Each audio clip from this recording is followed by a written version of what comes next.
this haircut, what we're going to do is we're going to do a fade. We're going to do a 3/8 to a quarter, a 2-finger 1/4 inch fade around the edges. I'm going to use the metal blade attachment, so it's going to be a 3.5 and then a number 2. This model's hair is very straight, so it's very difficult to blend area. And I'll spin around back here and show you the back. And he likes to push it to the side. So what we're going to do is we're going to lightly cut the top and leave him enough hair to brush to the side. It's very thick, but we're not going to thin it out. If we thin it out, it's going to take too much weight out and it'll just stand straight up. So pay very close attention to the transition area. It's very, very difficult. I'm going to give you a real easy tip on how to blend that transition area without using any thinning shears or blending shears and making that hair stand out. But to start out, we're going to use our clipper comb and our detachable blade clipper. We're going to start with a 3.5 blade. We want to make sure the clipper is turned on before we snap it shut. And then we're going to spin them to the side here a little bit. And then I'm just going to, because we already did the beard trim, I'm going to start right at the mid-ear. And we're going to go straight up and take an imaginary line straight up in the air.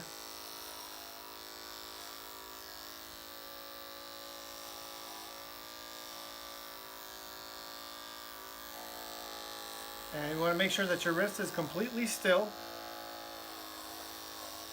And that way we're gonna avoid leaving any lines of demarcation.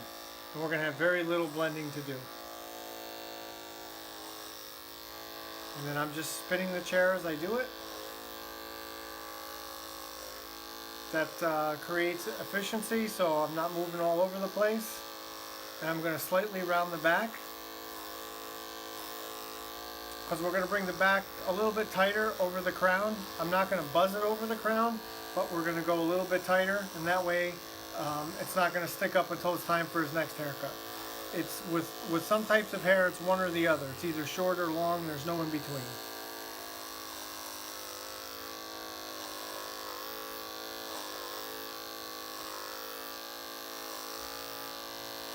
So I don't make any abrupt movements with the clipper.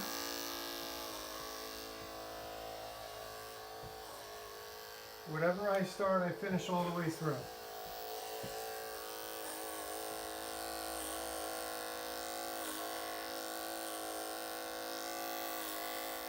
If you stop, you're going to leave a line that needs to be blended out. I don't want to leave any lines, especially with very straight hair. I mean, it doesn't get any straighter than this.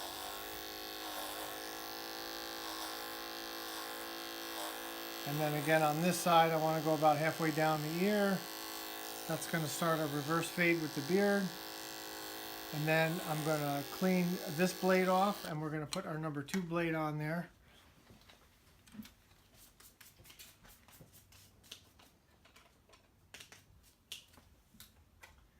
And our number 2 blade, we're going to make sure that clipper is on when we snap it shut. Then I'm going to start a little bit higher for the reverse fade. So now we have that reverse fade beautifully right into the beard. And we're going to do this a 2-finger width around the outline of the haircut.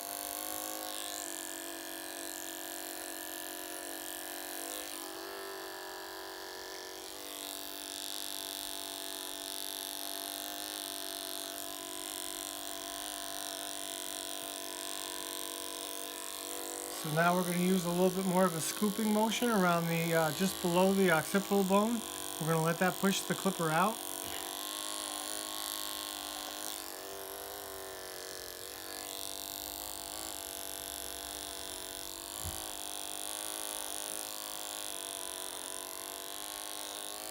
And then I'm just spinning the chair, as you can see. I talked about the efficiency.